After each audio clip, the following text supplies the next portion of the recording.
Hi అండి, welcome to our channel. ఈరోజు రాగి పిండితో పుట్టు తయారు చేసి చూపిస్తానండి. దీనికి ముందుగా రాగి పిండి, బెల్లం పౌడరు, పచ్చి కొబ్బరి కావాలండి. ముందుగా రాగి పిండి ఈ కప్పుతో ఒక కప్పు రాగి పిండి తీసుకున్నానండి. మీరు ఏ కప్పుతో అయినా ఒక కప్పు రాగి పిండి తీసుకోండి. ముందుగా రాగి పిండి ఒక కప్పు తీసుకున్నాక 1/4 కప్పు బెల్లం అండి. ఫస్ట్ రాగి పిండిలోకి చిటికెడంతా ఉప్పు వేసుకోండి.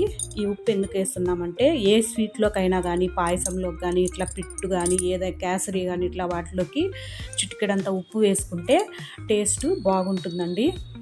కొద్దిగా నీళ్లు వేసుకుంటూ ఉప్పు అంతా కలిసేటట్టుగా కొద్దిగా నీళ్లు వేసుకుంటూ బాగా కలుపుకోండి. ముద్దగా కలుపుకోకూడదండి. మనము పిడికెడుతో ఇట్లా పిడికెడు పడితే ముద్ద అయిపోవాలి. మనం ఇట్లా విడిస్తే పౌడర్ లాగా అయిపోవాలండి. చూడండి, నేను చూపిస్తున్నాను కదా వీడియోలో, అలాగా పిడికెడుతో పిడికిలు పట్టుకుంటే ముద్ద అయిపోవాలా. మనము మళ్ళీ ఇట్లా చేతితో విరిచి పౌడర్ లాగా అయిపోవాలండి. ఈ కన్సిస్టెన్సీ ఉంటే చాలండి.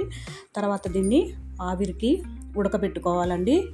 ఒక ఇడ్లీ పాత్ర తీసుకొని స్టవ్ మీద పెట్టుకొని దాంట్లో కొద్దిగా నీళ్లు వేసుకొని ఇడ్లీ చేసుకుంటాం కదండి, ఆ మూత పెట్టుకొని ఒక తడి బట్ట తీసుకొని తడి చేసుకొని ఆ బట్ట దానిపైన వేసి తడి చేసి వేసి దాంట్లో ఈ పిండి అంతా వేసుకొని ఆవిరి బయటకు పోకుండా ఉడకబెట్టుకోవాలండి. చూడండి, ఇలా నేను చూపిస్తున్న విధంగా వేసుకొని దీనిపైన క్లాత్ అంతా వేసేసి మూత పెట్టేసి ఒక 15 నిమిషాల దాకా బాగా ఉడకపెట్టుకోవాలి. రాగి పిండి హెల్త్కి చాలా మంచిది కదండి. ఇలా చేస్తే బాగా తింటారు పిల్లలు. ఈవినింగ్ స్నాక్స్ లాగా చేయొచ్చు. ఇప్పుడు ఇది ఉడికే లోపల పచ్చి కొబ్బరి మిక్సీకి వేసుకోవాలండి. ఇట్లా చిన్న ముక్కలు తరుక్కొని మిక్సీ కన్నా వేసుకోండి, లేకపోతే మీకు ఓపిక ఉన్న వల్ల అయితే తురుముకోండి. ఇలా మిక్సీ పట్టి పక్కన పెట్టుకోవాలండి. ఇందులోనే మిక్సీ పట్టేటప్పుడు ఒక 2 ఇలాచీ వేసుకొని మిక్సీ పట్టుకోండి. తర్వాత ఇప్పుడు రాగి ఉడికిపోయిందేమో చూద్దామండి. చూడండి, ఆవిరి బాగా బయట వస్తుంది. ఇప్పుడు రాగి పిండి ఉడికిపోయినట్లే అండి. ఇది ఉడికిందా లేదా అని ఎట్లా తెలుస్తుందంటే కొద్దిగా తీసుకొని నోట్లో వేసి చూడండి. ఉడికింటే మెత్తగా బాగుంటుందండి, లేకపోతే పిండిగా మనకు నోటికి తెలుస్తుంది. దీన్ని బట్టి ఇది ఉడికిందా లేదా అని మనకి తెలుస్తుందండి. మళ్ళా తర్వాత రాగి పిండిని ఒక గిన్నెలోకి తీసుకొని కొద్దిగా చల్లగా అయినాక, పూర్తిగా చల్లగా కాదండి, కొద్దిగా చల్లగా అయినాక మనము తురిమి పెట్టుకున్నాం కదండి, ఆ కొబ్బరి వేసేసుకొని బాగా కలుపుకోండి. తర్వాత ఇందులోకి గోరువెచ్చగా ఉన్నప్పుడే నెయ్యి కానీ వేసేసి కలుపుకోండి.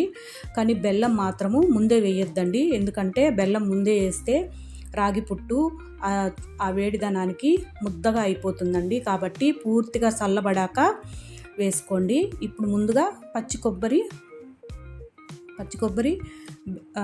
నెయ్యి వేసేసి బాగా కలుపుకోండి. ఇందులోకి చక్కెర వేసి చేసుకున్నా బాగుంటుంది, కానీ చక్కెర కంటే బెల్లం మరింత టేస్ట్గా ఉంటుంది. కాబట్టి ఫస్ట్ ఇవి 2 వేసి కలుపుకున్నాక తర్వాత వేడి పూర్తిగా తగ్గాక ఇప్పుడు బెల్లం వేసి కలుపుకోవాలండి.